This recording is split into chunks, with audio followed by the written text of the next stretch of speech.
বানাবো গাটি কচু দিয়ে ডিমের কারি। প্রথমে ডিমটা সেদ্ধ করে নুন হলুদ দিয়ে ভেজে রেখেছি। খুব বেশি কড়া করে কিন্তু ভাজবো না, তাহলে কিন্তু ডিমটা খেতে চিমড়ে লাগে। এখানে পেঁয়াজ, আদা, রসুন, কাঁচা লঙ্কা আর গোটা গরম মশলা একসাথে পেস্ট করে জিরের গুঁড়ো আর লঙ্কা গুঁড়ো আর হলুদ গুঁড়ো দিয়ে ভালো করে কষে নেব। আর নুন মিষ্টিও স্বাদ মতো দিতে হবে। প্রথমে কষে নিচ্ছি ভালো করে। মশলাটা কষাবার সময় এর মধ্যে একটু চিনি দিয়ে দেবো, তাহলে কিন্তু কালারটাও ভালো আসে এবং খেতেও ভালো লাগে।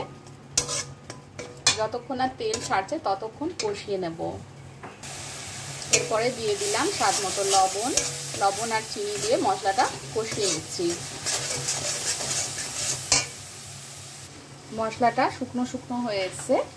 এবার আমি গাটি কচু আর সেদ্ধ করে রাখা আলুটা দিয়ে দিলাম। প্রেসার কুকারে একটা সিটি দিয়ে এটা সেদ্ধ করে রেখেছিলাম নুন দিয়ে। এটাও কষিয়ে নেব। ভালো করে কষিয়ে নিয়ে জল দিয়ে দিয়েছি। ঝোলটা ভালো করে ফুটে উঠলে পরে আমি ভেজে রাখা ডিমগুলো দিয়ে দেব।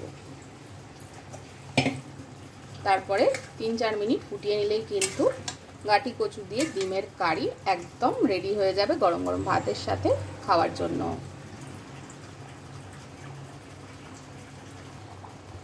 এটা একদম রেডি হয়ে গেছে। এটা নাবিয়ে দেব। আমি একটু ঝোল রেখেছি, চাইলে আপনারা মাখা মাখাও করতে পারেন।